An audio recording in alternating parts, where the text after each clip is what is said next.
Good evening, ladies and gentlemen. Tonight we have a special guest. May I introduce you Coco Chanel, the most influential fashion designer of all time. She had a major impact on the European feminist movement, not by campaigning for suffrage or sexual freedom, but by revolutionizing women's fashion. We've invited her to tell us a bit more about women's rights and more specifically what Coco Chanel's influence was on women's rights. Welcome to our show. Thanks for having me. You are not only a revolutionary in the fashion world, but you also impacted society. How did you do that? My fashions not only changed the way women looked on the outside, but they also changed the way women looked at themselves.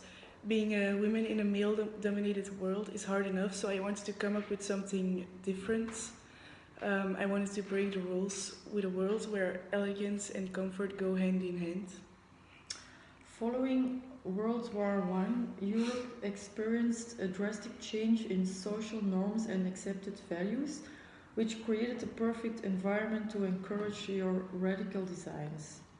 Why did you want a difference in women's fashion, and in which ways did you reach that? So I wanted to come up with something different, something radical, not only to symbolize the political and social changes, but also to give women a place in the community, because they were no longer viewed as pretty little things that couldn't do anything. For the first time, women were able to serve society for a purpose, not just only for decoration. So I introduced the Chanel look, consisting of wool jersey suits, full cut and short skirts, and custom jewelry. Also, the little black dress and the trousers for women made a difference. And why exactly did you want trousers for women? Once at a beach resort, I chose to wear sailor's pants instead of swimming suits because I didn't want to expose myself. It seemed that the style spread quickly, but in the end, I regretted my decision. I came up with them by modesty. I wanted to show that women aren't just for looking pretty.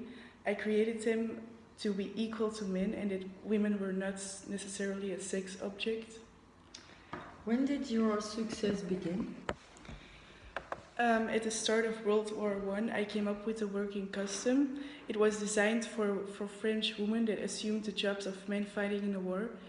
I was the first designer that used jersey, which had been reserved for men's underwear. Simple, practical, and comfortable, this fabric was the complete opposite of what women's clothing had been, namely uncomfortable and centered around the binding corsets.